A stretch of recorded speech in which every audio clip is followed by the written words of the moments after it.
Bonjour à tous. Pour notre premier épisode, on va vous parler aujourd'hui de deux termes que tout le monde emploie quotidiennement. À la télé, dans les médias, dans les débats, en famille, entre amis, sur les réseaux sociaux, vous les employez tous les jours. On va vous parler évidemment des termes de gauche et de droite. Pour ceux qui ne connaîtraient pas ces deux termes, ils permettent de désigner de manière assez succincte la différence qu'il existe entre les deux grandes idéologies dominantes qu'on a en France. D'un côté, les progressistes, de l'autre, les conservateurs. À gauche, donc, les progressistes, à droite, les conservateurs. Donc, les progressistes, qu'est-ce que c'est ? C'est une idéologie qui regarde le futur comme étant plein de promesses. Les conservateurs, à la différence, sont eux plus enracinés dans des valeurs traditionnelles. Notre histoire, ou une histoire qui serait à l'origine de ces deux termes. En effet, on n'est pas tout à fait sûr de la véracité de l'histoire que je vais vous raconter. Enfin, si. En fait, si, elle est vraie, mais c'est peut-être pas de là que ça vient. Voilà, si on veut être vraiment précis. Peu d'entre vous le savent, mais à l'origine, la monarchie n'a pas été abolie directement. En effet, au tout début de la Révolution française, on abolit effectivement la monarchie de droit divin qui avait cours en France depuis plus de 1000 ans, pour la remplacer par une monarchie comme en Angleterre. Enfin, pas tout à fait comme en Angleterre.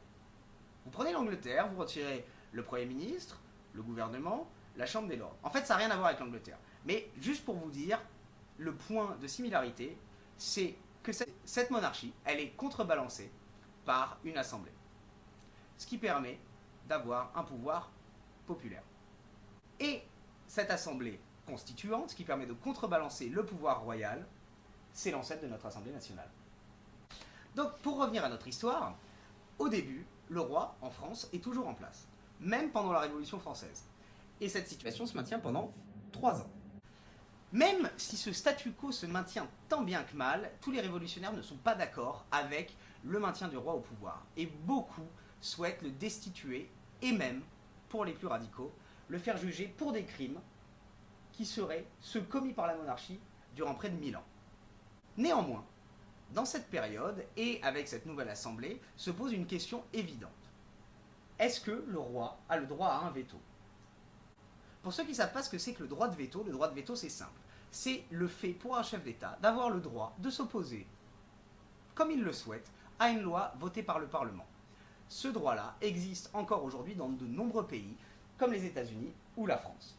Donc le chef d'État peut s'opposer à la volonté populaire en invoquant son droit de veto.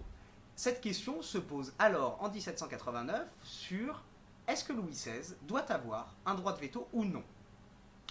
Eh bien, cette question va être débattue à l'Assemblée constituante.